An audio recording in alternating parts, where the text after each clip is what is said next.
Welcome to the Par Days channel. Today, we explain Genesis chapter 30 in a clear and simple way, step by step. Let's get right into it because this chapter is packed with intense family drama and some really clever business strategies. Okay, let's just briefly establish the context here. Where exactly are we in the story? Well, Jacob is currently in the land of Padan Aram, which is far away from his homeland.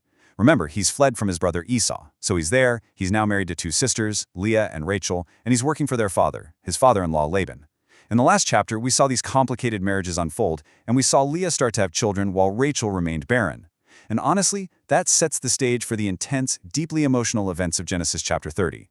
Today, we're going to look strictly at the plain meaning of the text. We're going verse by verse to understand exactly who does what, and, just as importantly, why they do it.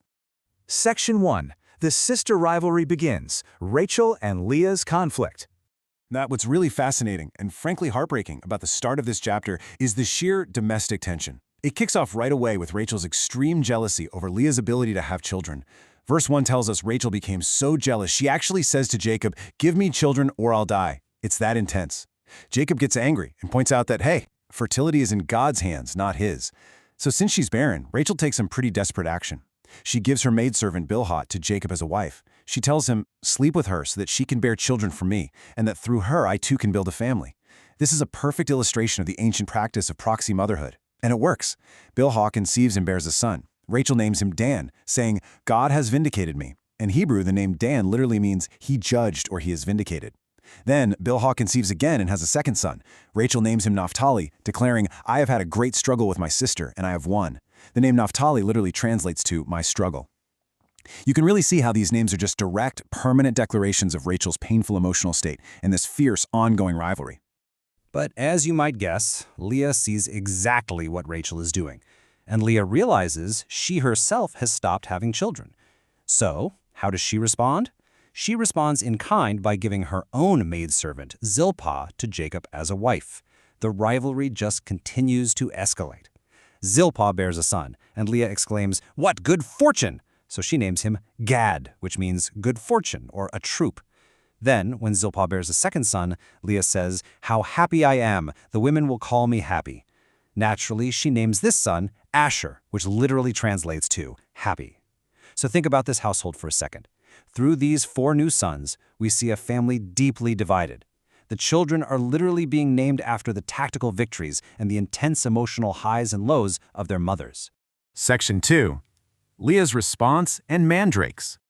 This brings us to a really wild turn of events during the wheat harvest. It involves a very unusual, literal negotiation between the sisters over a specific plant. Let's look closely at verse 14. Leah's eldest son Reuben goes out into the fields, finds some mandrake plants, and brings them to his mother. Now, context is key here.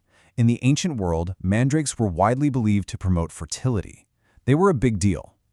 Rachel, who is obviously still desperately longing for her own biological child, sees them and says to Leah, "Please give me some of your son's mandrakes." But Leah is having none of it. She responds with pure bitterness.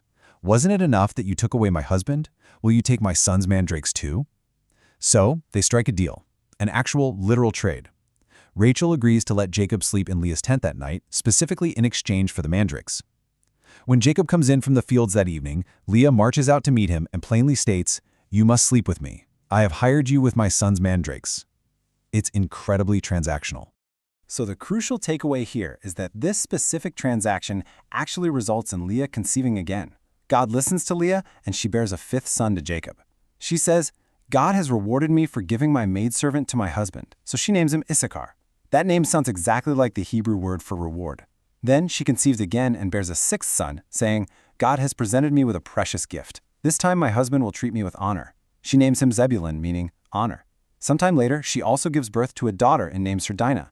Leah has now borne Jacob 6 sons and a daughter. She has firmly, undeniably established her profound contribution to this family line. Section 3. The birth of Joseph. After all these proxy births and the cutthroat trading of mandrakes, the narrative finally shifts its focus back to Rachel, and it builds to the most pivotal resolution in this entire domestic conflict. Verse 22 gives us this really beautiful, simple statement. Then God remembered Rachel. He listened to her and opened her womb. She finally becomes pregnant and gives birth to a son. She declares, "God has taken away my disgrace." She names him Joseph, which is a name that brilliantly illustrates two plain meanings based on the original Hebrew. On one hand, it sounds like the Hebrew word for taken away, as in taking away the shame of being barren. But it also means may he add, because the second he is born, Rachel immediately says, "May the Lord add to me another son." The birth of Joseph is a massive turning point. It completely shifts Rachel's status in the household and concludes this primary sequence of the birth of the tribal patriarchs in this chapter. Section 4. Jacob's deal with Laban. So, immediately following Joseph's birth, the chapter totally shifts gears. We move from a domestic dispute right into an economic one. Jacob goes to Laban and asks for permission to finally return to his homeland. He says, "Send me on my way so that I can go back to my own homeland. Give me my wives and children, and I will be on my way." But Laban doesn't want to let him go. Laban openly admits, "I have learned by divination that the Lord has blessed me because of you." So he tells Jacob to just name his wages. Jacob comes up with a very specific, literal deal.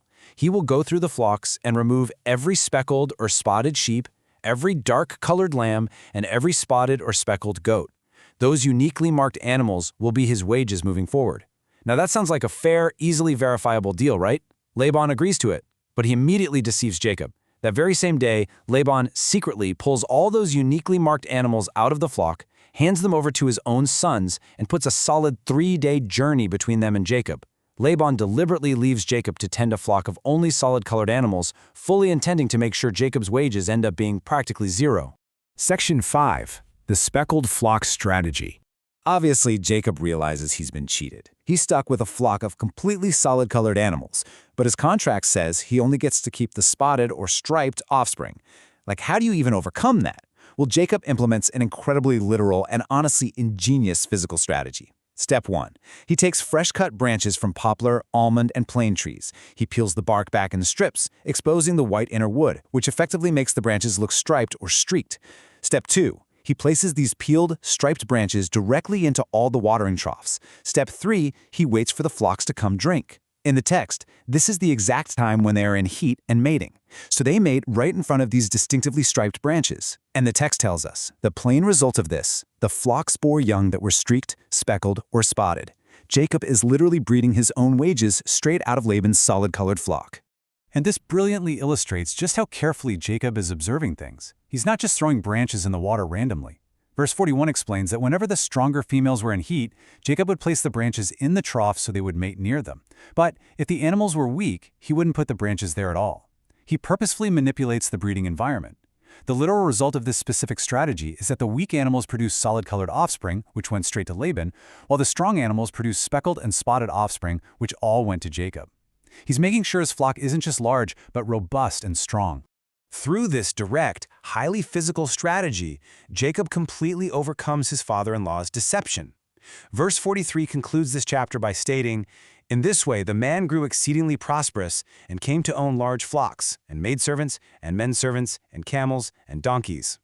He didn't just walk away with a few extra sheep, you guys. He amassed immense wealth. He outmaneuvered Laban's trickery with nothing but hard work, close observation of the animals, and a very deliberate breeding tactic, turning an entirely unfair contract into a massive personal fortune. Section 6. Key Lessons and Takeaways. Now that we've walked through the step-by-step events of the text, what can we actually take away from all this drama? First off, we clearly see the highly destructive nature of family jealousy. The fierce rivalry between Leah and Rachel created an environment of painful, relentless conflict. It really shows us the heavy toll of comparison and favoritism within a family. Second, we see the absolute importance of paying attention to words and names in the text. Every single name given to a child in this chapter carries a deep, literal meaning that directly explains the emotional struggles of their mothers. Third, we learn that hard work and careful strategy can in fact overcome deception. Laban tried to pull the rug out from under Jacob by literally removing the very animals they had agreed upon. But Jacob's diligence and pure resourcefulness completely turned the tables. And finally, it highlights that honest negotiation is absolutely essential in both business and family. It's a critical lesson Laban failed to learn, and ultimately it was completely to his own detriment. Section 7. Short recap. Let's just do a really quick recap to cement these steps in our memory, ensuring we have a firm grasp on the overall flow of Genesis chapter 30. The chapter moves chronologically from that painful sister rivalry, where the maidservants Bilhah and Zilpah bear sons for Rachel and Leah. It then details the famous mandrake trade between the sisters, which results in Leah having even more children. This whole domestic section finally resolves with God remembering Rachel, leading to the birth of Joseph. Then, the narrative immediately pivots to the economic struggle, starting with the spotted flock deal between Jacob and Laban. When Laban cheats, Jacob implements his absolutely ingenious breeding strategy using the peeled branches.